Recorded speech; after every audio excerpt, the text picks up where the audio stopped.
capítulo 12, irmãos. Continuamos aí nos 3 versos, 6, 7 e 8. Vamos nos colocar de pé para que possamos fazer a leitura desse texto. Capítulo 12, versos 6, 7 e 8. Assim diz a palavra do Senhor, olha aí. Tendo, porém, diferentes dons, segundo a graça que nos foi dada, se profecia, seja segundo a proporção da fé. Se ministério, dediquemo-nos ao ministério. Ou o que ensina, esmere-se ao fazê-lo. Ou o que exorta, faça-o com dedicação. O que contribui, com liberalidade. O que preside, com diligência. Quem exerce misericórdia, com alegria. Amém? Vamos orar ao Senhor? Senhor Deus, em nome de Jesus, nós oramos a Ti, meu Deus, agradecidos por Tua palavra que lemos agora. Rogamos a Ti, em nome de Jesus, que o Senhor fale conosco, Senhor, através dessa pregação.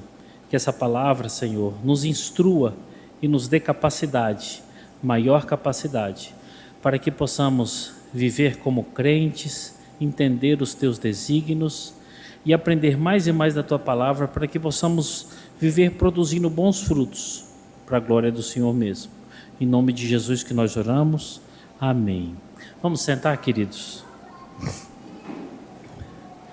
Meus irmãos, domingo passado, nós falamos dos dons e vimos que cada dom, Paulo dedica uma instrução. Nós ficamos presos, detidos, com maior ênfase, aqui no verso 6 do capítulo 12, para que pudéssemos conhecer mais do que Paulo estava falando sobre o dom da profecia. E Paulo instrui essa igreja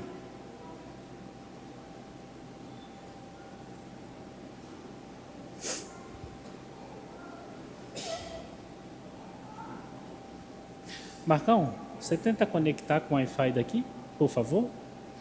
E nós ficamos no verso 6, meus irmãos, detidos, aqui onde Paulo vai estar instruindo os irmãos aqui da igreja de Roma sobre o dom da profecia.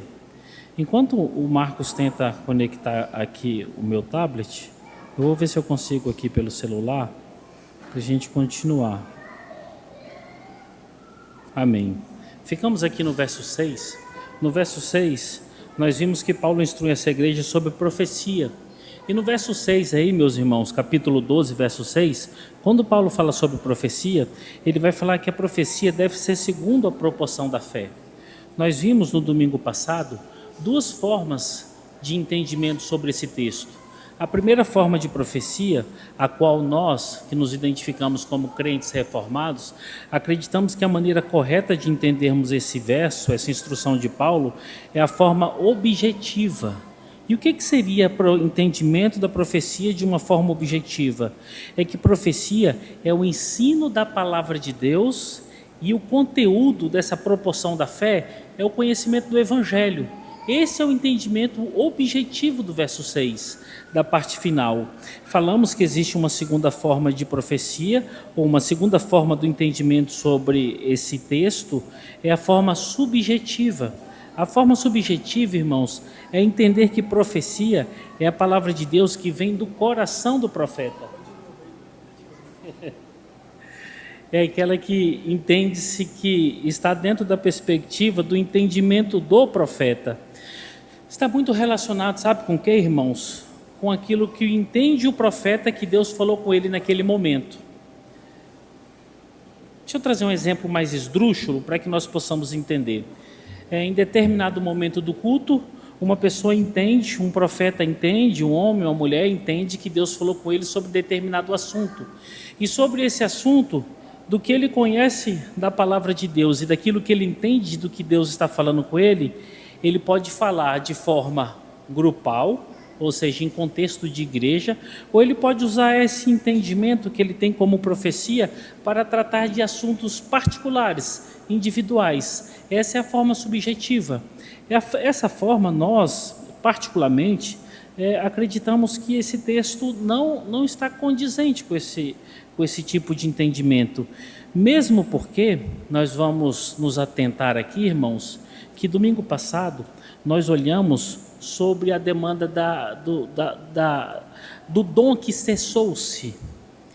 Mostramos no Novo Testamento em que uma única manifestação do dom semelhante ao dom do Antigo Testamento foi manifestado por Ágabo, e depois toda outra forma de ensinar a palavra de Deus, de profetizar, deu-se no cunho de forma objetiva, ou seja, o ensino normativo da palavra de Deus.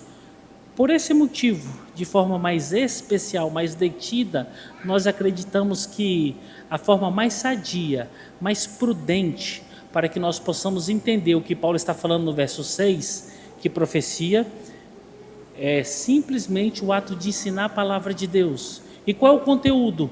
O Evangelho. A proporção? O Evangelho. Por que nós acreditamos que a forma objetiva é a melhor forma? Nós temos 3 pilares, meus irmãos, para que nós possamos estabelecer os pés firmes nesse entendimento. O primeiro deles é que o dom profético inspirado por Deus aos profetas no Antigo Testamento nitidamente cessou-se. Não existe mais no Novo Testamento, com uma única exceção de Ágabo, que manifestou em um ato isolado uma profecia semelhante como a dos profetas do Antigo Testamento. Todo outro ensino, todos os demais ensinos do Novo Testamento são ensinos ordinários.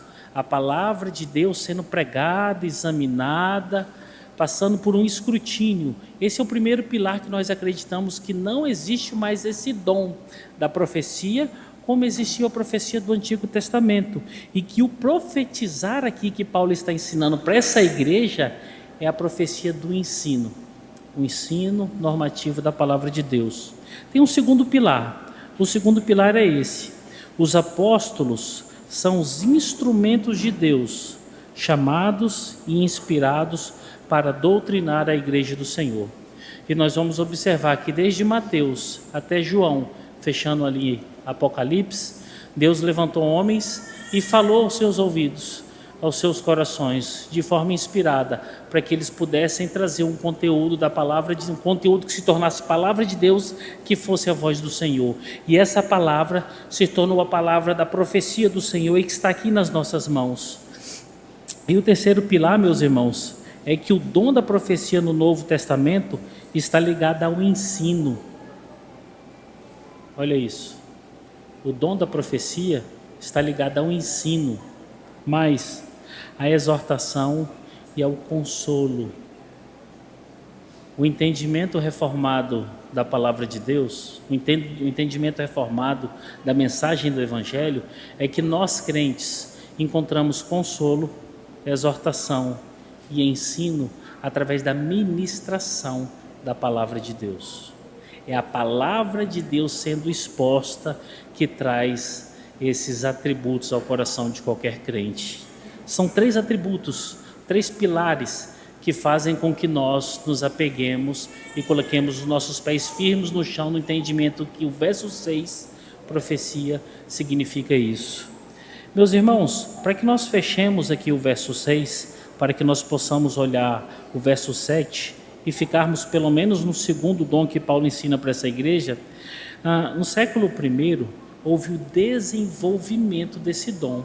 Como é que aconteceu o desenvolvimento desse dom? Quando você olha para o Novo Testamento, você vai encontrar um monte de profetas. Se teve profetas e teve narrativas dos profetas agindo, nós temos uma história, ou seja, de como que aconteceu a vida e a ministração profética no Novo Testamento. E dessa história, como se desenvolveu a vida profética no Novo Testamento, no primeiro momento da igreja, nós podemos nos embasar pela nossa interpretação do que Paulo está ensinando. A primeira coisa que eu quero deixar claro para vocês é que a igreja passou de uma forma mais grossa por um desenvolvimento histórico. O primeiro momento da igreja, quando você olha ali a igreja primitiva, o primeiro século principalmente, as igrejas estavam formadas e fundadas dentro de casas. Lembram como a gente começou a nossa caminhadinha? Dentro de residências. Você vai ver por várias vezes o apóstolo Paulo falando assim: salve os irmãos que estão na casa de fulano de tal, Salve os irmãos que estão na casa de fulano de tal. A igreja de Deus que está na casa de fulano de tal. A igreja no primeiro século, ela se desenvolveu dentro de residências.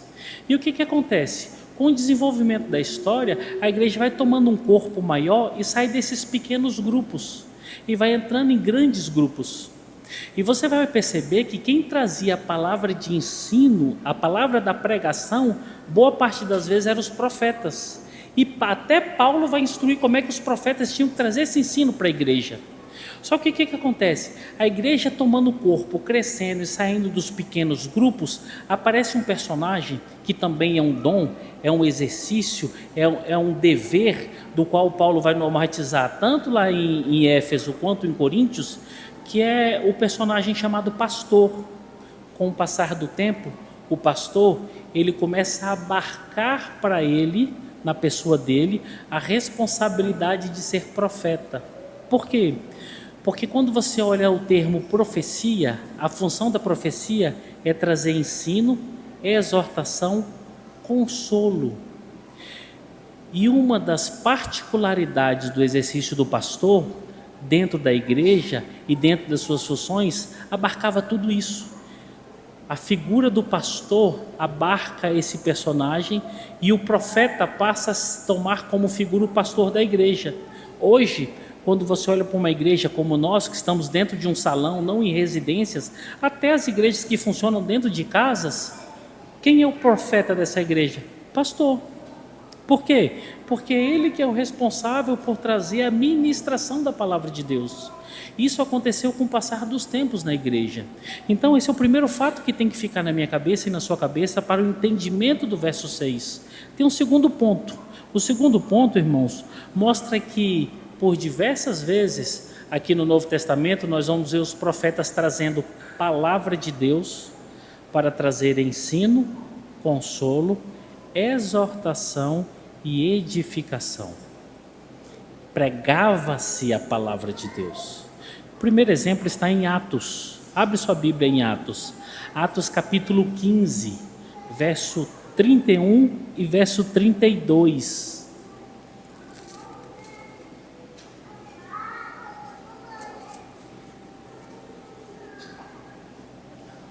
Atos capítulo 15, verso 31 e verso 32. Aqui, meus irmãos, nós vamos ver a leitura da decisão dos apóstolos e a atuação de dois profetas. O capítulo 15 de Atos é algo muito interessante. O que acontece aqui nesse contexto? A igreja está se desenvolvendo. E aí você percebe que o desenvolvimento dessa igreja se dá pela evangelização e o trabalho dos apóstolos. Eles vão para diversos lugares pregar a palavra de Deus. Só que no meio do povo de Deus começa um burburinho por causa de temas doutrinários. E essa igreja que está espalhada, crescendo, se não chega num consenso. E para os apóstolos está uma situação muito difícil. O que eles fazem? Eles vão para Jerusalém, e aí você vai ver o personagem principal aí, Paulo, se não me engano Barnabé junto com ele, juntam-se com os oficiais da igreja, e esses oficiais da igreja formam aquilo que nós chamamos do primeiro concílio da igreja, Atos 15, o concílio de Jerusalém. E esse concílio de Jerusalém, que é o primeiro concílio da igreja, a primeira reunião do oficialato da igreja para tomar decisões, eles tomam as decisões, escrevem essas decisões e essa decisão é levada para a comunidade da fé. E aí nós chegamos aqui, especialmente verso 31 e verso 32, com os irmãos lá em Antioquia, recebendo parte desse documento, sendo lido e sendo consolado por profetas. Olha o que diz aí. Os que foram enviados desceram logo para Antioquia e, tendo reunido a comunidade, entregaram a epístola. Quando leram, sobremaneira se alegraram pelo conforto recebido. Agora, olha a ênfase do texto. Judas e Silas, que eram também o quê? Profetas. Judas e Silas, que eram também profetas. Logo depois de informar que eles eram profetas, o que Judas e Silas faziam? Consolavam. Consolavam de que forma? Consolavam os irmãos com muitos conselhos e os fortaleceram. Ou seja, eles levaram o documento, a decisão que foi estabelecida ali no concílio, levaram para essa parte dessa igreja que estava lá em Antioquia, apresentaram esse documento, essa comunidade se alegrou pelo posicionamento que foi estabelecido pelo oficialato da igreja, e Judas e Silas, que eram profetas, consolaram esses irmãos. Ou seja, trouxeram palavras do Evangelho em que trazia conforto e consolo para essa igreja. O que nós vemos? Nós vemos a ação dos profetas aqui. Quem é o profeta aqui em Atos 15? É aquele que prega, aquele que ensina, aquele que aconselha e aquele que faz sob a palavra de Deus. Profeta no Novo Testamento, você não vai ver profeta falando a revelia, profeta falando o que quer, profeta falando do que vem no seu coração. Isso não existe, irmãos. Olha esse exemplo, eles estavam documentados aqui, e esse documento era um documento extraído de um momento em que eles oraram, meditaram sobre a palavra de Deus para que pudessem trazer luz a demandas que estavam difíceis para a igreja, e os profetas simplesmente fizeram o seu papel, consolaram a igreja do Senhor. Tem mais um texto, capítulo 14, verso 3 de 1 Coríntios, vai nos mostrar Paulo mostrando a função do profeta, a função da profecia. E aqui nós observamos que Paulo, ensinando qual é a função da profecia, dá-nos mais tranquilidade para o entendimento que nós temos sobre o verso 6. Os irmãos acharam aí? Olha o que diz aí, 1 Coríntios capítulo 14, verso 3. Diz assim a palavra do Senhor: mas o que profetiza fala aos homens. E ele fala aos homens fazendo o quê? Edificando, exortando e consolando. Qual é a função da profecia? É uma palavra que vem falada diretamente aos homens, para que possa edificar, exortar e consolar. E por último, nós temos também Paulo no capítulo 14 de 1 Coríntios, só que agora no verso 31, olha aí na sua Bíblia. Aqui nós vemos a ordem quando forem profetizar. A função da profecia era consolo, encorajamento, instrução e aprendizado. Sabe o que é legal aqui nós observarmos? Que a função de profeta, a função de ensinar a palavra de Deus não é de qualquer forma. Paulo agora estabelece como que tem que acontecer. Abre aí, Heitor, 1 Coríntios capítulo 14, verso 31. Olha o que diz aí a palavra do Senhor. Porque todos podem profetizar. Você vai observar que na igreja era comum, lugares que chegavam, tinha mais de 2, 3 profetas, várias pessoas ali que tinham essa capacidade de ensino. Como é que deve se profetizar? Um após o outro. O que Paulo está dizendo? Olha, vocês podem profetizar, só que tem que ser um após o outro. Estamos aqui reunidos na casa do irmão fulano de tal, na casa da irmã fulana de tal. O profeta fulano de tal levanta-se e ensina a palavra, ensina uma porção da palavra.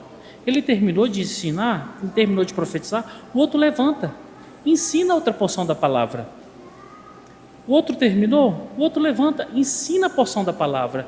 Isso era o normal, pode fazer isso. Aí ele fala assim, um após o outro, para todos aprenderem e serem o quê? Consolados.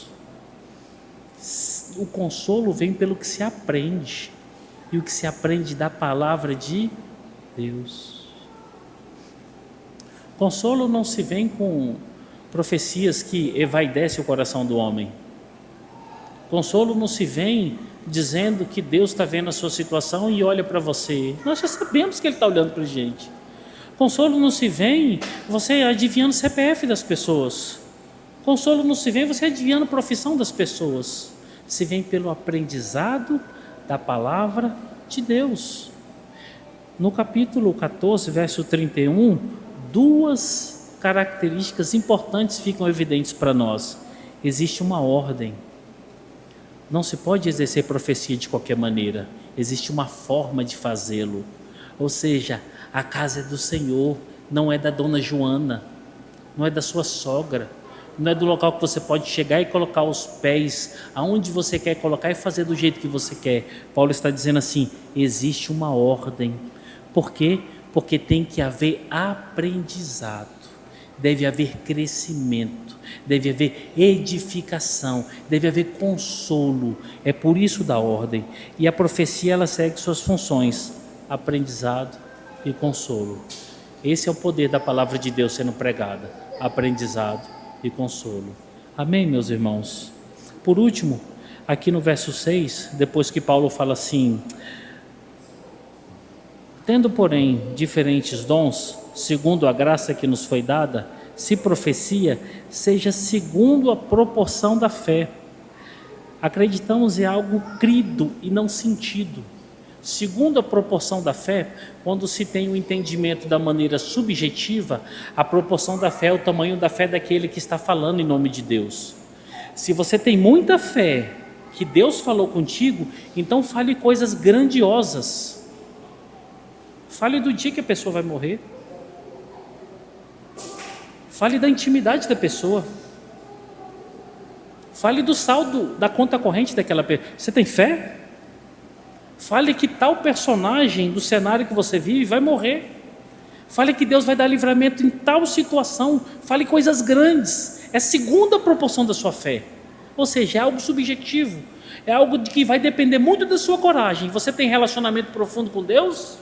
Se você tem, você pode ter certeza que Deus tem preparado para você revelações grandiosíssimas. Agora, se você não tem, coloque os seus pés no chão. Fale simplesmente coisas triviais, que são coisas que estão relacionadas ao comum da vida.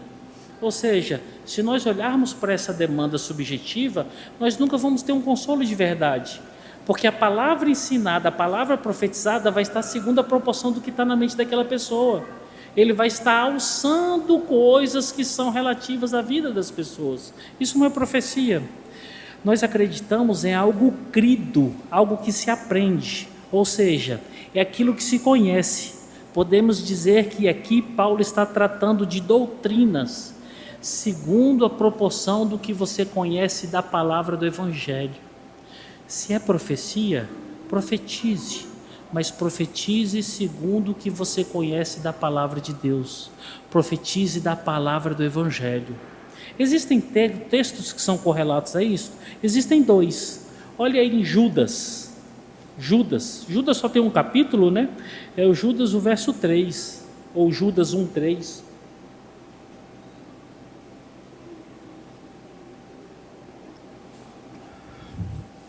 Diz assim, ó: amados, quando empregava toda a diligência em escrever-vos acerca da nossa comum salvação, foi que me senti obrigado a corresponder-me convosco, exortando-vos a batalhar diligentemente pela fé.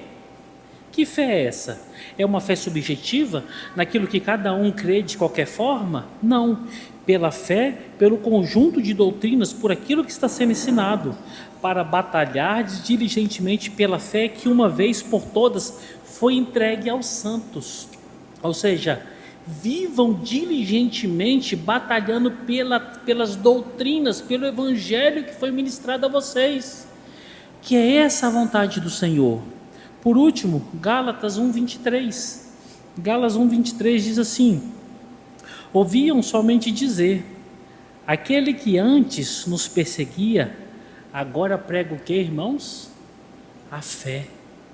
Prega a fé que outrora procurava destruir. Está falando de Paulo.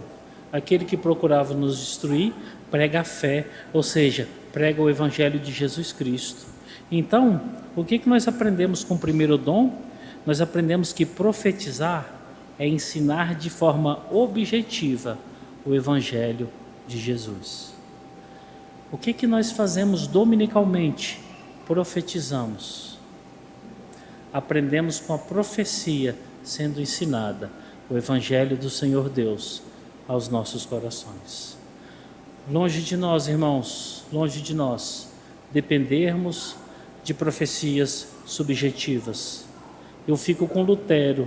Lutero disse assim: Senhor, não permita vir a mim visões, profecias, anjos, revelações.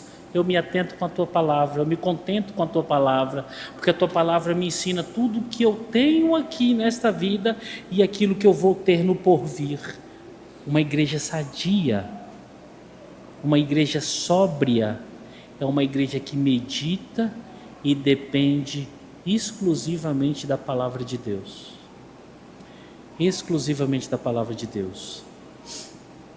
Isso não choca, mas ela faz um conluio com os dois momentos de pregação que nós tivemos, que antecedeu o nosso primeiro momento quando adentrávamos aqui. Por quê? Irmãos, tem muitos pastores habilidosíssimos na pregação do Evangelho, mas que usam a pregação do Evangelho para que possam ter benefícios próprios. Então, se o nosso entendimento for depurado, que profecia é a palavra de Deus sendo pregada objetivamente sobre o Evangelho de Jesus, temos que ter paz. Lembrando do que foi pregado em 2 domingos anteriores, cuidado com os falsos profetas, cuidado com os falsos mestres. Muitos deles são habilidosos pregadores do Evangelho e eles vão ensinar profundamente esse Evangelho, só que eles vão fazer desse ensino, dessa pregação, benefício próprio para eles mesmos, e eles vão fazer das ovelhas benefício próprio para eles. Que nós não caiamos nos ardis de Satanás através dessas pessoas. Amém? O verso 7, Paulo expõe 2 outros dons. O que ele chama de ministério, entendido aqui como diaconia, ou seja, o dom de servir e o dom do ensino. Verso 7. Vamos ler verso 7? Você lê aí, Nésio, por favor.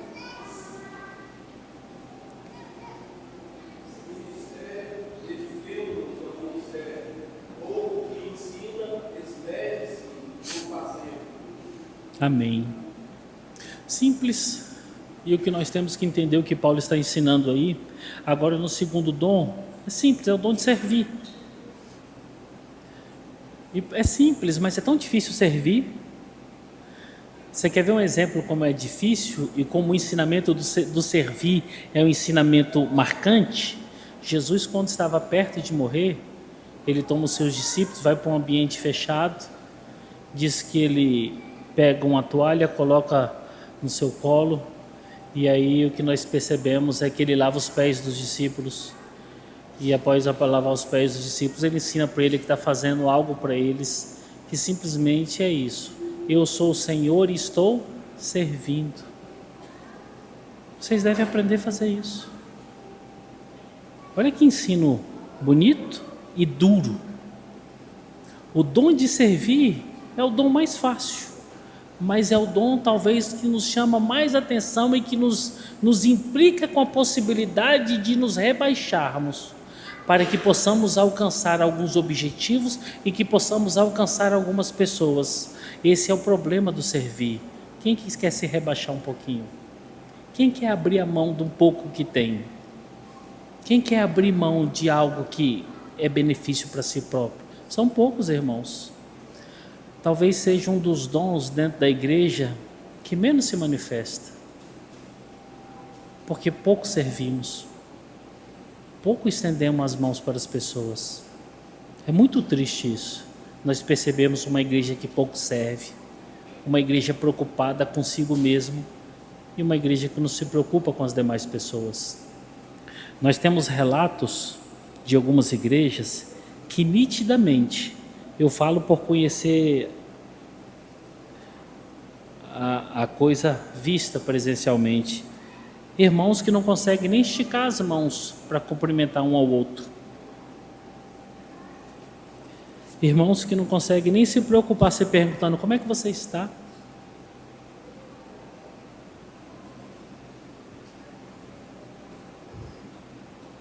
Irmãos que não se preocupam em saber qual é o problema da vida dos demais irmãos. É um reflexo de famílias que estão assim. Hoje, nós vemos as famílias esfaceladas, famílias destruídas, pais que não se preocupam mais com os filhos, filhos que pouco se importam com seus pais, irmãos que estão dentro dos seus quartos, nos seus tablets, nos seus computadores, nos seus celulares, nos seus aparelhos de televisão e pouco tempo para se dedicar para o outro. Hoje nós vivemos uma geração que os pais, nós que já estamos chegando aos 40, aos 50, temos que fazer plano para que possamos nos preparar para os abrigos, porque a maioria dos filhos não vão ficar com seus pais. Muitos pais hoje já estão sendo lançados nos asilos. Muitos filhos hoje são abandonados ao relento. Mudou-se hoje o comportamento. A degradação moral da sociedade, da família, afeta a igreja, chega a nós.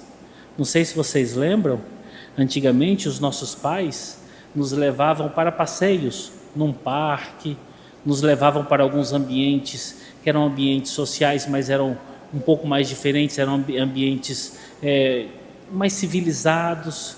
Hoje você passa nas distribuidoras de bebidas, crianças da idade das nossas crianças, junto com suas mães, que estão praticamente despidas, só não estão totalmente despidas porque elas estão repletas de tatuagem, piercings e brincos, estão lá, fumando, bebendo, cheirando, dançando. As mães de hoje levam seus filhos para os distribuidores, para os bares e para as festas. Para onde que as crianças vão levar os seus filhos amanhã? Os filhos de hoje levam os seus pais para os asilos. E os filhos de amanhã? Afeta. Esse dom parece que vai ficando difícil de ser visto, porque o que nós estamos aprendendo dentro de casa, nós trazemos para cá. Não tem tempo de perder com o outro. E a palavra de Deus mostra que nós temos que ser um antônimo disso aqui. Totalmente diferente. Totalmente diferente. Esse não é o nosso ambiente. Essa sujeira vivida ali fora não é nossa. Essas práticas, essas escolhas, essas divisões familiares não podem ser a nossa, de forma alguma. Nós não podemos deixar esse comportamento ímpio e pagão conspurcar o dom de Deus que deve estar em nosso coração e especialmente no coração daqueles que são chamados para o oficialato. O segundo dom aqui, meus irmãos, em primeiro lugar, Paulo está escrevendo para aquela igreja em Roma e ele tem o objetivo de dizer assim para a igreja: olha, tem que ser formado essa perspectiva de alguém que trabalha com esse dom para que ele seja um oficial da igreja. O diácono é um oficial da igreja. Só que o entendimento aqui ele bifurca-se, porque todos nós temos o dom de servir, um com maior, outro com menor proporção. Nem todo diácono vai ser um oficial da igreja, e você percebe que muitos oficiais da igreja não têm o crivo, não passa pelo crivo do diaconato que a Bíblia nos mostra. Paulo deixa muito simples aqui no segundo dom. O segundo dom está no verso 7. Se ministério, dediquemo-nos ao ministério. Só isso. Agora, eu acredito que para que nós possamos ter paz e entendimento do que Paulo está falando, nós temos que responder 3 perguntas aqui. Essas 3 perguntas vão nos dar um solo firme para a gente andar sobre o que Paulo está ensinando a essa igreja. A primeira delas é essa: quem é o diácono? Quem é aquele que serve? Quem é aquele que Paulo está instruindo ali a igreja de Roma para que possa servir a sua igreja? Qual é a função do diácono? Segunda pergunta que nós temos que ter respondida. E a terceira pergunta que nós temos que ter respondida é: quem pode ser diácono? Qualquer pessoa pode ser um diácono da igreja? ou não? Existe restrição bíblica? A Bíblia, aqui numa teologia sistemática, num estudo um pouco maior, nos mostra e nos traz paz essas perguntas. A primeira dela é essa: quem é o diácono? Aí eu respondo da seguinte forma: é aquele irmão chamado para serviço oficial da igreja. O diácono é aquele irmão chamado para o serviço oficial da igreja. É aquele que nós que somos crentes temos costumes de ver o diácono na igreja. É aquela pessoa que está aqui servindo para o desenvolvimento do culto, assistência interna e externa que a igreja necessita. Esse é o primeiro personagem. O dom de servir também pode ser exercido por qualquer pessoa. Aliás, eu conheço inúmeros irmãos que têm o dom de servir, mas não podem ser diáconos oficial da igreja. Tem irmãos, inclusive aqui do nosso meio, que eu já falei para eles, diretamente com eles: você tem o dom do dadismo. O que é dadismo? Dadismo é a capacidade de doar-se, dar deliberadamente. Tem irmãos que conseguem fazer isso numa naturalidade tremenda. E essas pessoas, a maioria delas, não passam pelo crivo da palavra de Deus. Eles não podem ser um oficial da igreja, mas no fundo são diáconos. São diáconos dentro da nossa igreja e fora da nossa igreja. O que é isso? São pessoas que servem. Servir os outros. Sabe o que é servir os outros? É você fazer com que a vida dos outros fique um pouquinho melhor. Um pouquinho mais fácil. Um pouquinho mais saborosa.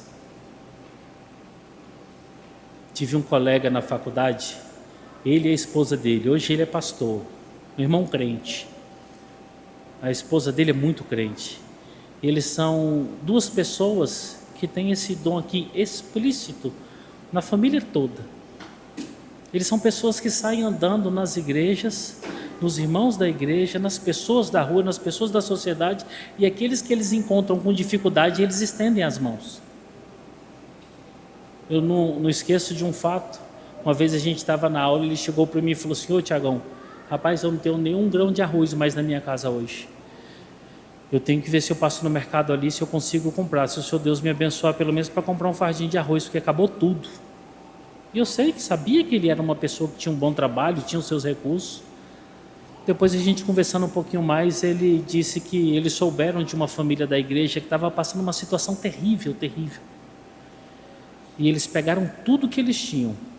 Eles falaram assim: a gente não pode ter tanta coisa e ver uma família tão grande, tão piedosa, passando por tanta dificuldade, tanto problema, e nós continuarmos assim no conforto que nós estamos. E simplesmente deram tudo. Eles eram assim, era a característica deles. Isso não deve servir para nós como exemplo para nós darmos tudo, mas eles eram assim e são assim até hoje. Eles têm o dom de temperar a vida dos outros, de fazer a vida dos outros ficar melhor. Queria conversar com alguém para que você pudesse ter um ouvido para te escutar sem condenação. Era aquela família. Eles abraçavam as pessoas. Queria ver alguém para colocar uma roupa numa nudez de alguém. Eram aquelas pessoas. E pensa numas pessoas maravilhosas, lindas, bonitas demais. A gente tem que ter um pouquinho disso, irmãos. Um pouquinho disso.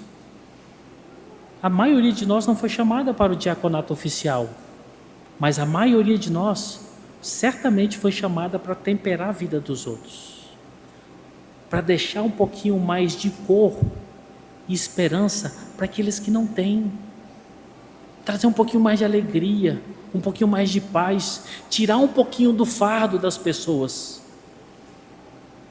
Esse é um dos papéis do diácono, é aquele que alivia o fardo dos outros e que revela Cristo através dos seus serviços.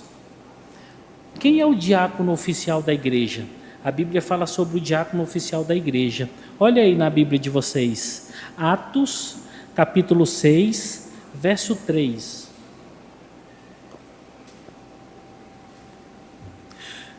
Os irmãos que nós começamos a nossa caminhada aqui como igreja, vocês se lembram que na escola bíblica nós tratamos desse assunto, o primeiro conteúdo que nós ministramos?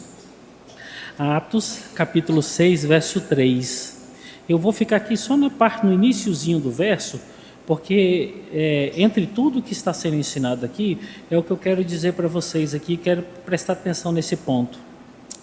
Pedro, os apóstolos aqui instruindo, diz assim, ó: mas irmãos, escolhei dentre vós 7 homens de boa reputação, cheios do Espírito Santo e de sabedoria, aos quais encarregaremos deste serviço. Quem é o diácono? Quem é o diácono oficial? É aquele que é escolhido, é elegido para estar atuante na igreja. E ele tem alguns atributos que devem ser cumpridos. O outro texto que vai nos mostrar quem é o diácono é aqui, ó, 1 Timóteo capítulo 3. 1 Timóteo capítulo 3.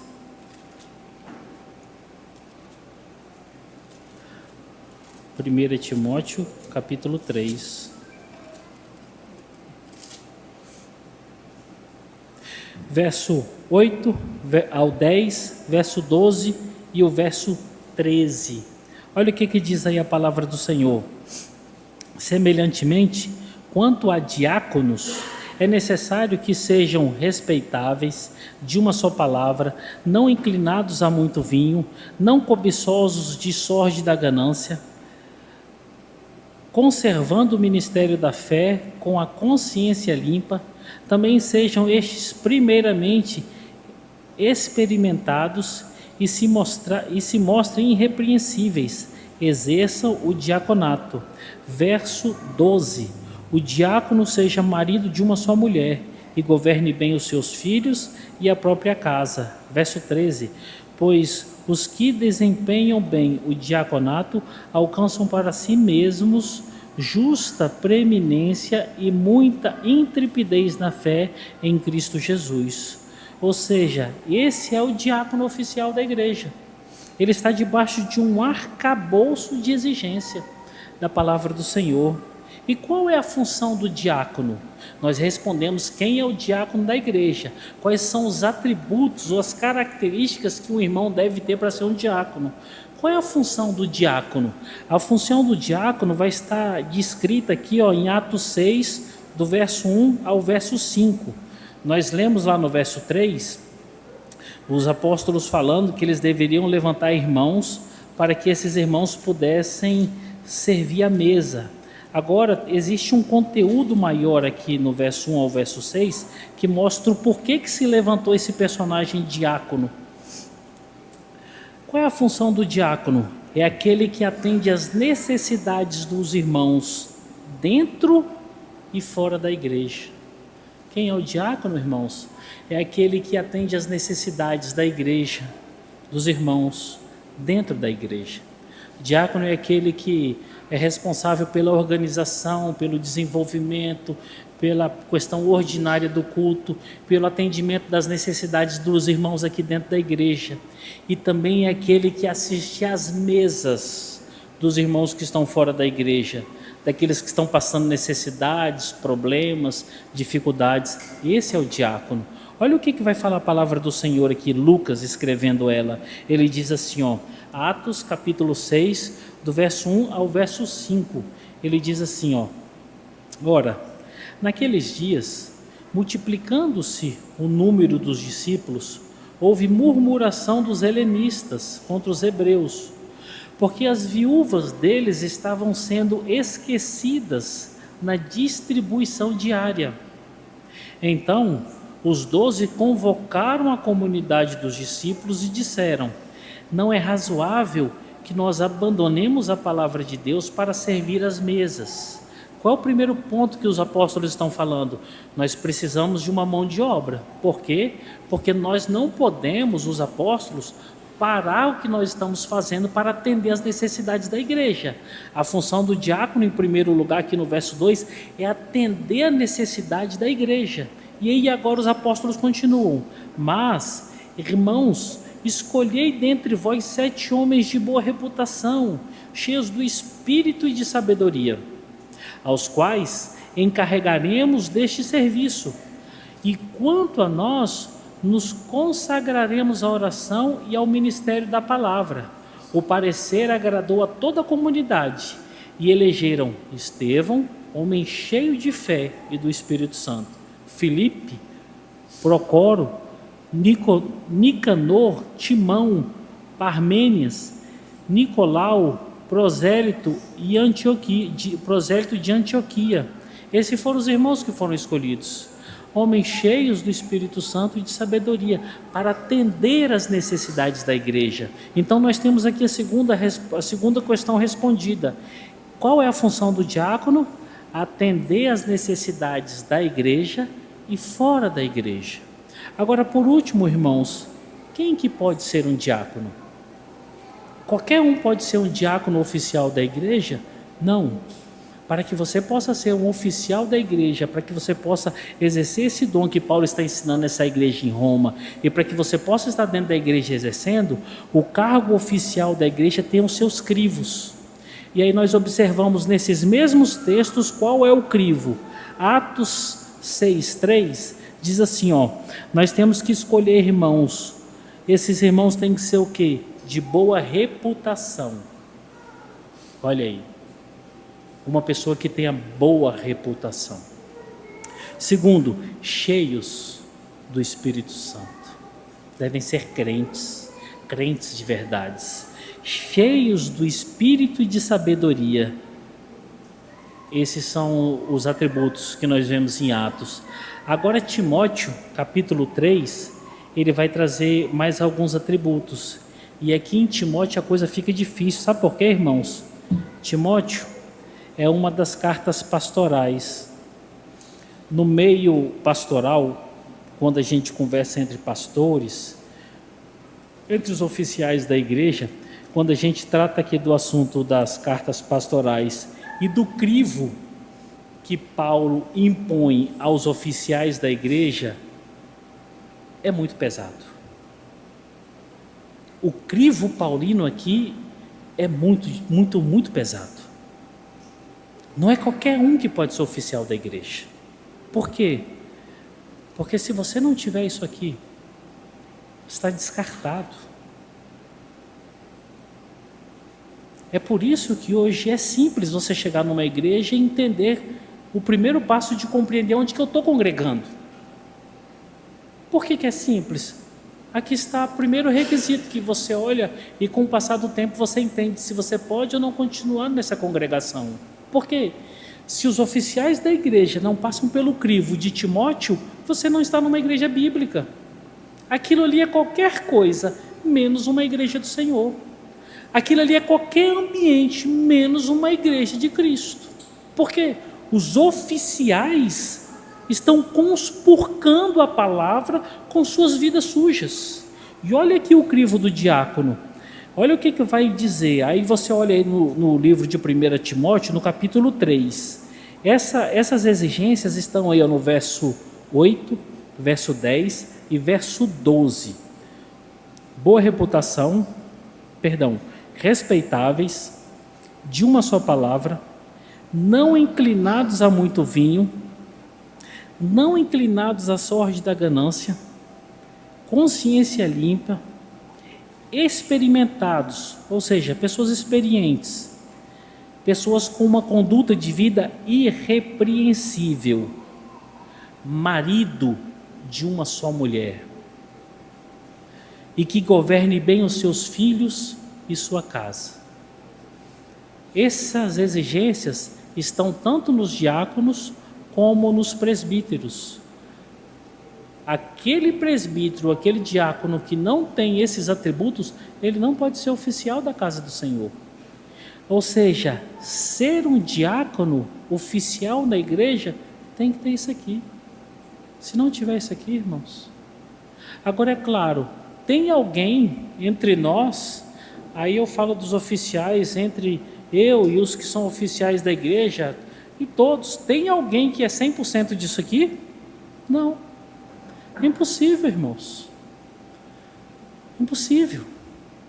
Agora, todos nós que estamos no oficialato da igreja, temos que ter todas essas características evidenciadas. É claro, sendo faltosos em algumas delas, em que nós nos permitimos ser corrigidos por qualquer irmão e principalmente por nossos cônjuges, nos ajuda a sermos crentes de verdade. A máxima de um diácono, a máxima de um presbítero é: consegue pastorear a sua casa? Consegue servir, prover a sua casa com o básico da fé? Consigo. Então provavelmente você pode pastorear e prover a casa do Senhor. Agora um diácono, um presbítero que não consegue prover o básico da fé para a sua casa, ele não pode vir prover para a casa do Senhor, irmãos. É questão de lógica. 2 exemplos esdrúxulos surgem diante de mim, lembrando quando eu olho para esse texto. Eu falei para vocês de um presbítero, o qual eu conheci, que uma vez eu escutei do conselheiro dele. A esposa dele falou para o conselheiro: em todo esse tempo de casado, ele nunca foi marido, ele nunca foi pai e ele nunca foi companheiro. E já estava quase 10 anos casados. Ele nunca foi marido, nunca foi pai e nunca foi um companheiro. E é pastor da igreja. Percebam? Aí o que um conselheiro desse tem que fazer na hora dessa? Me digam. Meu filho, sai fora desse pastorado. A única coisa que você não é pastor, sai daí. Outro exemplo esdrúxulo, certa feita eu ouvi de um conhecido muito próximo, que a igreja dele chamou ele para ser diácono, para estar entre os documentos da igreja e para ele servir algumas coisas da igreja, porque a igreja precisa, dentro da questão documental da igreja, que tenha um número X de oficiais. Aí quando você olha para a vida dessa pessoa, dado a bebida, de todo tipo de bebida, bebida forte, vinho, cerveja, adúltero, homem de várias mulheres, nada temperante, nada sóbrio, é uma pessoa totalmente oposta desse crivo. Aí eu pergunto para vocês: existe bênção de Deus no ambiente desse? Pastor, como é que eu entendo que eu estou num local bíblico?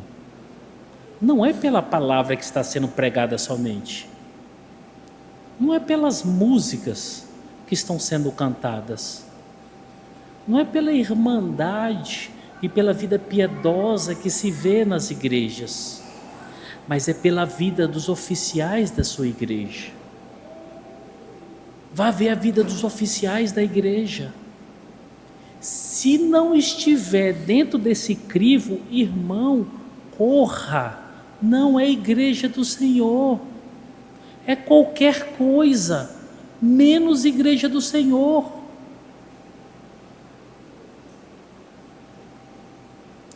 Em tempos idos, eu ainda lutava, falava assim: não, irmãos, ora, irmãos, conversa. Irmãos, o sistema é tão nefasto, é tão sujo, que ali está todo mundo segurando todo mundo, está todo mundo abraçando todo mundo, que você levanta um para falar, ele já tem 10 pedras para defender um podre. Você levanta um para determinada questão, já tem 30 para defender, o sistema está todo fechado. Ainda existem igrejas fiéis. Procurem igrejas fiéis. Fujam desses ambientes nefastos.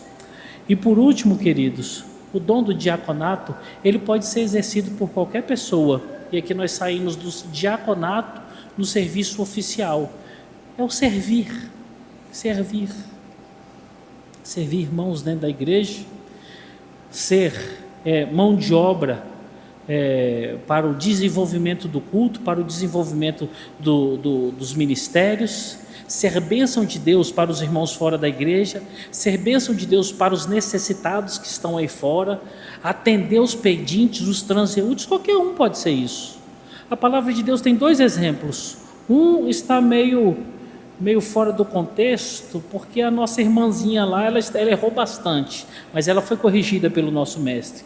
Lucas capítulo 10, Marta ali, ela estava meio destrambelhada, mas ela queria servir. estava servindo errado, mas queria servir. Capítulo 10, verso 38 ao 42. Ali você vai ver a história de Marta e Maria. A Bíblia fala que Maria estava aos pés de Jesus, mas Marta corria de um lado para o outro nos seus afazeres, que a intenção dela era servir. Aí nós observamos alguém que quer servir, mas quer servir de forma errada.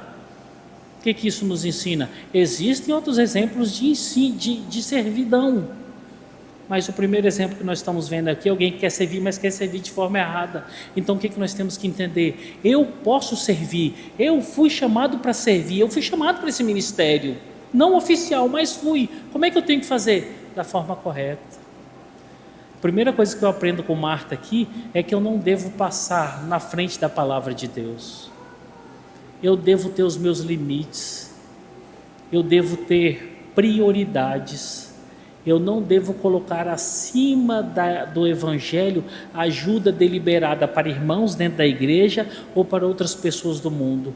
Isso é um serviço que, se for feito, está fora da vontade do Senhor. Não, pastor, nós temos que servir. Não, pastor, nós temos que atender os necessitados. Não, pastor, temos que isso. Temos, mas tudo tem seu tempo. Tudo tem sua forma. Assim como Paulo ensinou que profecia pode ser profetizada ali na igreja e vários profetas profetizando um de cada vez, o servir pode ser feito também da mesma maneira. Todo mundo pode fazer, cada um de um jeito, cada um da sua forma, respeitando as prioridades, para que a gente não seja igual a Marta, vendo Maria aos pés de Jesus, ouvindo a palavra do evangelho, vendo graça de Deus e querendo tirar sua irmã dos pés de Jesus.